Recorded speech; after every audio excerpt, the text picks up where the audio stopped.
Welcome to The Warp. I'm Jack Rita, and I'm the designer of Cosmic Odyssey, which is the campaign expansion for Cosmic Encounter.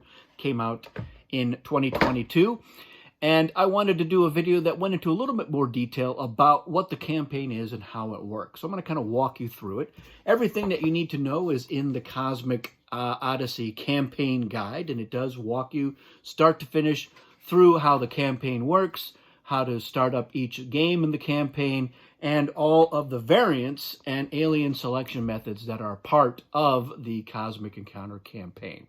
So what you're actually going to start off with is using a page from the Cosmic Encounter log there for your campaign. So you will write down the age that you are playing. You'll have all the players and their colors.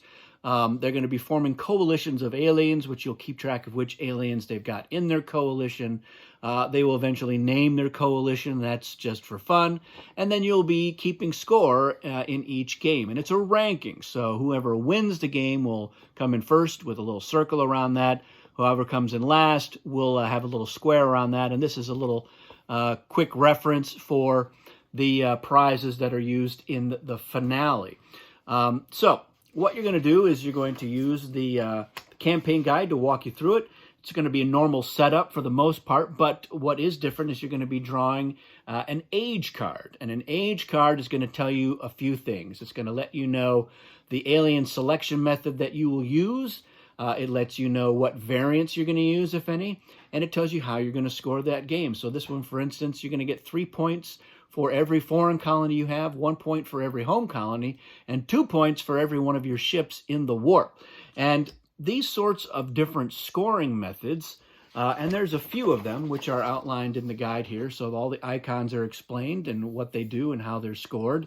They can have really interesting and dynamic effects on how you would normally play Cosmic Encounter. So using this scoring right here, yes, whoever wins is going to get 3 points for each of their foreign colonies, but you might not have 5 foreign colonies, but you've got all of your home colonies, and maybe you have a lot of your ships in the warp. And so even though you didn't win that game, you're actually still with the highest score. So you would be ranked number 1 on that game. So it can have a really interesting change on that. Normally you don't want to have a lot of your ships in the warp, but if you're getting 2 points for each ship that is there, that might make you play a little more recklessly than you normally would play. Committing 4 ships all the time, not worrying about having them go into the warp. Maybe even losing a final encounter on purpose so that you can send a bunch of your ships to the warp and score a lot of points that way. And the ranking will matter. So even if you're not coming in first place, if you're ranking higher up, that's going to give you more perks or a better chance in the subsequent games of the campaigns. The campaign is 4 games. The 4th game is your finale, and that will determine who is the winner of the campaign. Because as you go through, you'll finish up that game, and you'll do your ranking, and then you're going to set up for the second game. And it doesn't all have to be in one sitting. You don't have to do the whole campaign in one day. You can come back to it, and I have a video with the link in the description about what to do if in your second game, which you do the following week, you've got an extra player or somebody can't make it. You can still continue the campaign. So it's nice to have everybody who's part of all 4 of the games, but it's not critical. So setting up the second game, what's going to be different is, first of all, one of the things you're going to have is a MasterCard. That is a prize that you win for each of the games in there. And each one is tied to the age card. So this one is the Cultivated Age of Control, which is a custom card that I made. So it's not actually part of the normal campaign, but this is the control card prize. It's a MasterCard, and that's going to come into play in the finale. So I'll get to that here in a second. But for the other players, those that didn't win, you're going to refer to this guide in your setup, and you're going to get some perks depending on how you did in the previous game. So whoever came in second place in that first game, they're going to, as part of their starting hand and setup, they're going to draw 2 privilege cards and keep one of them. And the privilege cards give you a special perk or bonus in that game that is unique. Whoever came in third place will get a random envoy.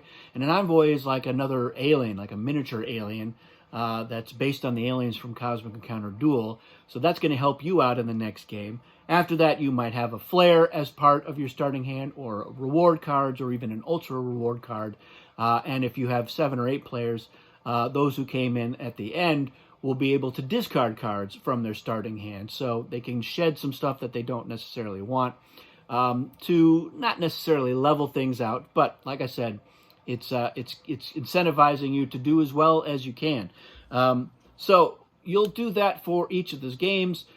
Whichever variant you had in the previous game will be in the next game, but then in the game after that it will drop out. But then you'll have 2 in that third game, and then in your finale, one of the things you're going to do in the setup is you're going to go through and look at who won each game in the previous age, and they will execute their master cards, which gives them a unique bonus for the finale.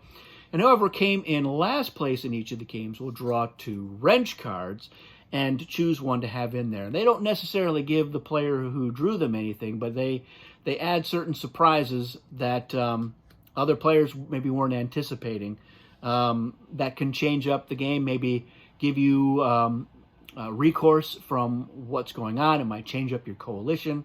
And that's what's interesting about the coalition, is that you will have an alien that you've picked through your selection method for the first game. In the second game, you will have a different selection method, and you will add another alien to your coalition, but you may want to use the alien from your previous age, and you will have that chance, because players will be selecting which alien in turn order, and revealing, well, I'm going to play this alien again, and the other person can say, well, if that's the alien you're going to pick, I'm going to use this one for my coalition. So that also has an interesting dynamic to how the game unfolds. So you might end up using the same alien in each of the 4 ages just because it works really well with the other mix of the aliens, or you may take a chance with one of the other ones. And the wrench cards may even throw additional surprises, like switching up aliens from one coalition to another, or giving you another one to add in at the last minute, and letting you switch to it as well. So there's a lot of really interesting things that can happen in it. I like that the campaign tells you which variants to use, and so you're like, yeah, we're using moons in this game of the campaign, and then later on we will be using Lux, or we'll be using technology, and it dictates those elements to you. The way that you select your alien is interesting. There's drafting. There's assigning them to other players. There's a lot of really interesting new ways to play and experience Cosmic Encounter as part of the campaign. I really like what Frank Brooks from Fantasy Flight added to what I had designed to it. He really helped bring a lot of the campaign elements to life in an even better way than what we had designed. So I'm really happy with it. And as you can see from the amount of custom material that I've been adding to it, it's captured my imagination, and I like expanding on it even more. So that's a general overview of how the campaign works. If you've got questions about it, let me know in the comments. If you have played some campaigns, let me know what you think of it. How did it work out? What were the things that you liked best about it? Are there things that you are starting to homebrew or change about the campaign or the elements of those campaigns? Let me know about those things as well. And let me know what you would want to see in future campaigns, because we're expanding upon it in our Tabletop Simulator edition of Cosmic Encounter at Future Pastimes, because we can't stop designing new stuff. That's just how we are. We like to keep doing it. We love the homebrew element of Cosmic Encounter, and we continue to participate in that as well. So let me know your homebrew ideas for the Cosmic Encounter campaign. That's it for this video. Thanks for watching, and we'll see you again soon.